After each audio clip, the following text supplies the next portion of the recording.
ازيكم عاملين ايه؟ أنا جازي من Enigma and today we'll be discussing a gaming PC's most top 5 important components. Be sure to check the first comment down below for the link to a more detailed article version of this video with our personal recommendations for each component on the official website. Let's begin from component number 5 in the list and move our way up. Now, storage is something each and every one of us struggled with at surely more than one point in our lives with any device we have owned.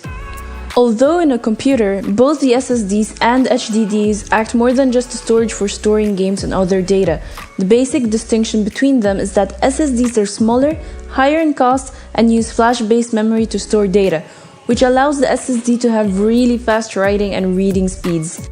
And that's mostly why the boot drive should be on the SSD. On the other hand, HDDs are bigger, lower in cost, and use spinning magnetic media to store the data, which makes the HDD write and read slower. Moving on to the backbone of a computer, and that is the motherboard. It's the main house or foundation of a PC since it gathers and connects all the other components together in one place. Generally, the performance of a computer or how smooth a game runs doesn't rely one bit on the motherboard. Instead, certain motherboards could limit the installation of certain components, such as the CPU, GPU, or memory. Next up, the key component in any gaming PC is the memory, which is known as the RAM. First of all, a computer won't have the capability to store all of a game's data and information that it needs in order to run properly if it has slow RAM, which will lead to slow and poor performance with choppy frame rates. Some games may not even work at all due to an extreme lack of RAM. Let's jump into what can be referred as the heart of the system, which is the GPU.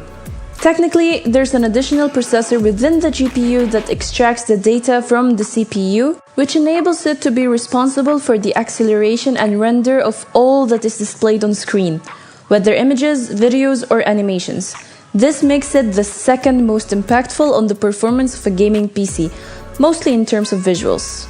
Last but not least, the main brain of any computer is the processor, which is also known as the CPU. Everything that is happening must pass from the CPU first. Keep in mind that the letter P in the name stands for processing. So despite how powerful a graphics card may be or how fast the RAM is, every frame, every movement in the game and so on must be processed first before it displays on screen. Now for the question, which processor is good for what? Well, make sure to head over to the article as mentioned earlier on the official site to find out.